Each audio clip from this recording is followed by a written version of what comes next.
Ados. Bueno, egunon guztioi, Gobernu Batzordean onartutako gai nagusiak hauek dira, beste batzuk ere badaude eta eskuratu nahi badin badituzute eskuragarri dituzue, baino lau izango dira gaurkoan jorratuko ditudan gaiak.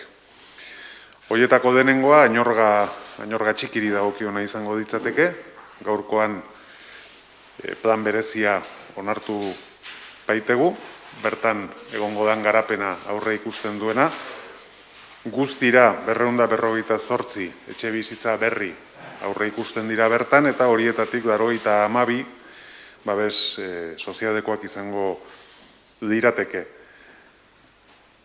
Dagokion gunea, hain zuzen ere da, Amazorrain ikastola eta hor dauden pabelloi batzuk, geltokiaren parean gelditzen den gune guzti hori.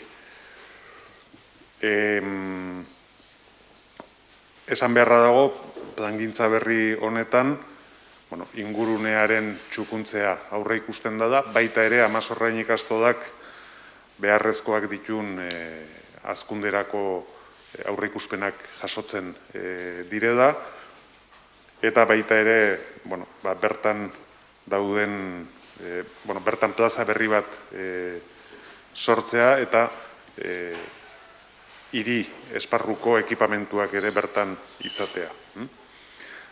Decía que la primera cuestión aprobada hoy en la Junta de Gobierno local es el plan especial de Añorga Txiki, o de Añorga Estación, concretamente, en virtud del cual se prevé la construcción de 248 nuevas viviendas, de las cuales 92 serán sociales.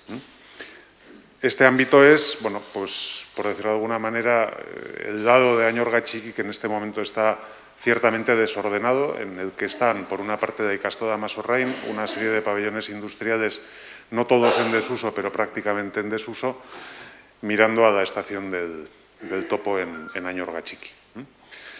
En esta actuación, lo que se produce es, además, una regeneración de todo ese ámbito.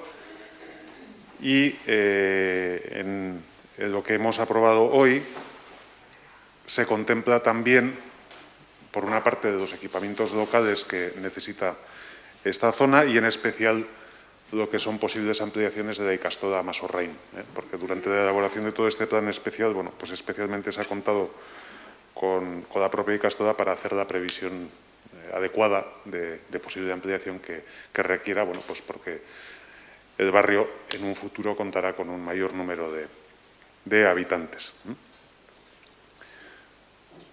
Hurrengo gaia izango ditzateke espartxoko zubiari dagokion gai bat, gaurkoan plan bereziaren aldaketa bat onartu dugu, eta aldaketa honek, orain arte genuen horrekin zenbait gauza aldatu egiten ditu, batetik hasieran aurre ikusita zegoen desjabetze eremua mugatu egiten da, bestetik aparkalekuak sortzeko lur sailtxo bat aurre ikusten da, eta bestetik ere Ubako bidearen bigarren da laugarren zenbakiari sarrera emango dioken oinezkoen pasarela bat aurre ikusten da, eta baita ere irisgarritasuna hobetu dezakeen igogailu bat egin ahal izatea. Horiek dira aldaketa nagusienak, plan berezi honen aldaketan jasotzen direnak.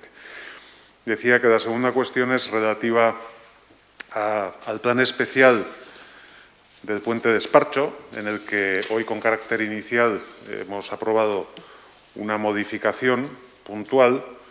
Esta modificación básicamente lo que contempla es, por una parte, el limitar lo que es la superficie inicialmente prevista expropiar, será menos que lo que en un inicio estaba previsto, obtener una pequeña parcela que da opción a generar un aparcamiento con 7 plazas y mejorar la accesibilidad a los números 2 y 4 del Camino de Uva, mediante la creación de una pasarela peatonal y también la posibilidad de colocar un ascensor que mejore el acceso a esos número 2 y 4 del camino de uva.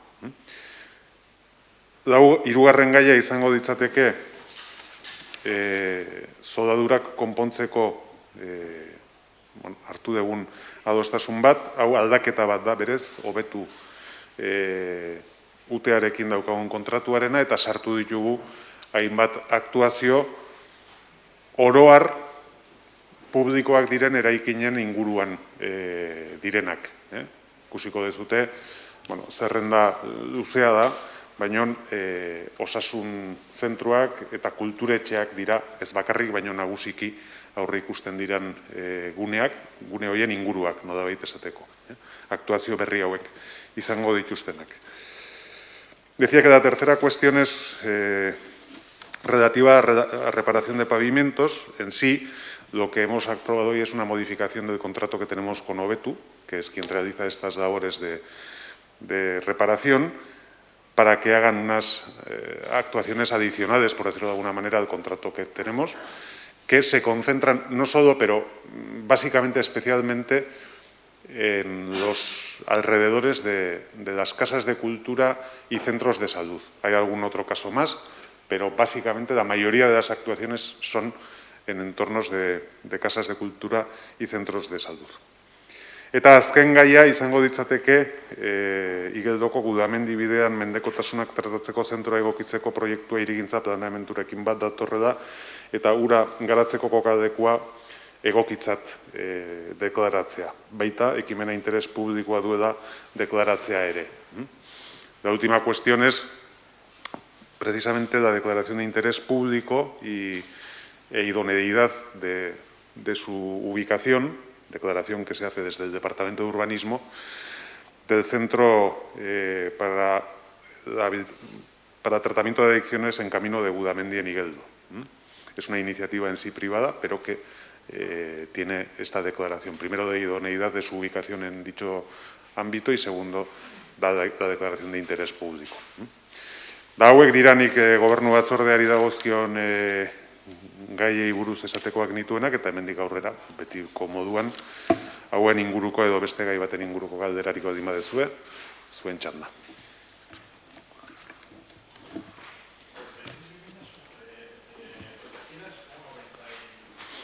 Son 92.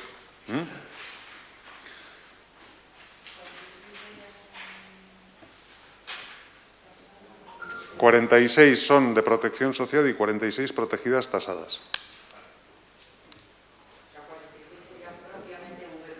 Sí, bueno, VPO son todas en sí, ¿eh?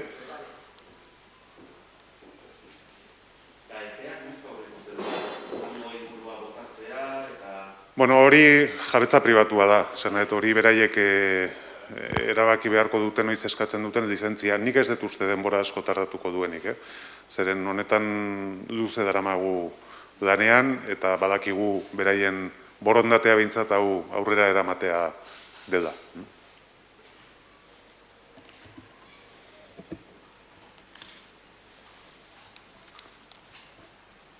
Bueno, bai.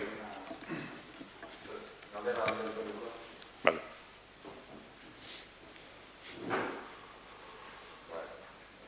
Ez da galderaik. Vale. Ez da galderaik, ez? Bueno, eskerrik asko. Agur.